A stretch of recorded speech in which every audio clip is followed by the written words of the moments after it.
이번 4.15 총선에서 좌파 집권당의 압승이라는 결과가 나왔습니다. 나라와 교회 걱정에 쉽게 잠을 이루지 못하는 분들도 많았을 것입니다. 우리 기독교인들이 다가올 미래를 어떻게 준비해야 할지 짧게 생각해 보고자 합니다. 하나님의 말씀은 결국에는 이루어지게 되어 있습니다.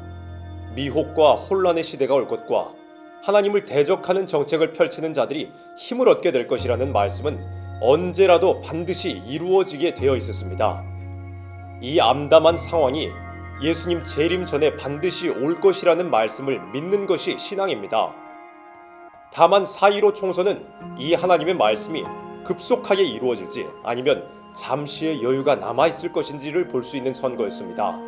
좌파 정당이 승리한다면 그들이 해왔던 대로 교회와 기독교를 압박하는 정책을 급속하게 추진할 것이고, 반대로 보수 정당이 승리한다고 해도 후보자들의 면면과 지금까지의 정책들을 살펴볼 때 좌파 정당과 크게 다르지 않을 것이고, 다만 속도의 차이만 있을 뿐이었습니다. 결과를 놓고 본다면 기독교에 대한 압박이 심해질 것과 대한민국이 소돔처럼 변하게 될 날이 생각보다 빠르게 다가올 것이라고 예상할 수 있습니다.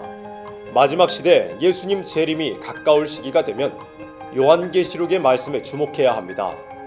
요한계시록은 하나님의 비밀이 그 종 선지자들에게 전하신 복음과 같이 이루리라고 말씀했고, 그 선지자들에게 전하신 말씀이 종말에 온 세계에 다시 예언되어야 할 것이라고 했습니다. 성경의 선지자들이 예언했던 내용은 크게 4가지로 정리할 수 있습니다. 첫 번째는 종교의 부패입니다. 하나님의 백성을 자처하는 자들이 하나님보다 세상의 부귀 영화와 육신의 안위와 명예를 더 사랑함으로 말씀이 변질되고 예배가 부패했습니다. 성전 안에는 우상으로 가득 차 있었습니다. 두 번째는 정치의 부패입니다. 종교가 부패하니 바른 진리를 듣지 못한 자들이 지도자가 되어 뇌물을 구하며 재판을 굽게 하며 백성들을 압제했으며 북방의 무신론 세력을 기뻐했습니다. 세 번째는 경제 혼란입니다. 종교와 정치가 부패하여 하나님의 뜻을 구하지 않은 이스라엘과 유다는 수없이 무신론 세력에게 침략을 당했고, 포위를 당하는 중에는 먹을 양식이 없어서 자비로운 어미가 자식을 삶아먹는 일까지 벌어졌습니다. 네 번째는 인심의 악화입니다. 경제가 극심하게 어려워지자 많은 사람들의 인심이 악화되었습니다. 한 집안 식구들끼리도 신뢰하지 못하게 되는 일이 벌어졌습니다. 구약 이스라엘과 유다 말기에 벌어졌던 일들이 이 세대에도 벌어지고 있습니다.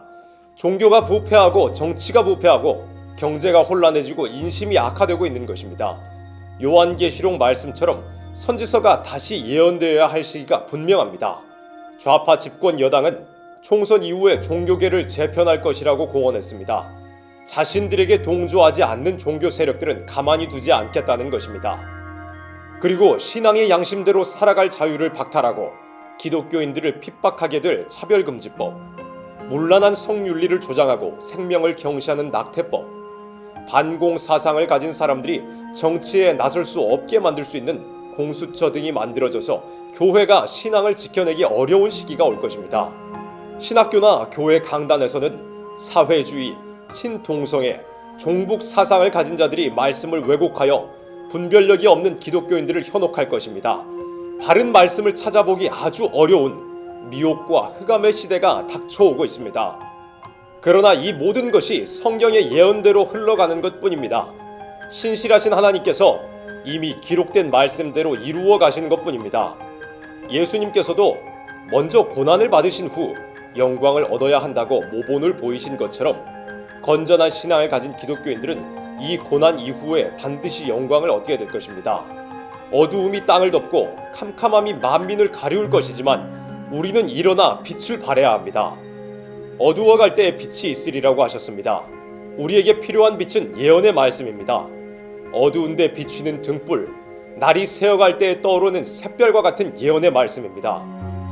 예수님께서 십자가 고난을 받으실 때 그 나라는 이 세상에 속한 것이 아니라고 하셨습니다. 마찬가지로 선지서와 요한계시록도 극심한 혼란과 흑암과 고난이 마지막 시대를 덮칠 것이지만 결국 예수님께서 재림하셔서 모든 악의 세력과 바벨 세상을 심판하시고 그리스도의 왕국을 이루실 것이라고 했습니다.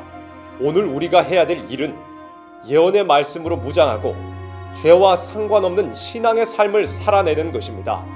마지막 시대에는 예언의 말씀을 읽고 듣고 지키는 자가 복이 있을 것이며 죄와 상관없이 자기를 바라는 자들을 구원하러 오신다고 말씀하셨습니다. 미혹과 흑암의 시대입니다.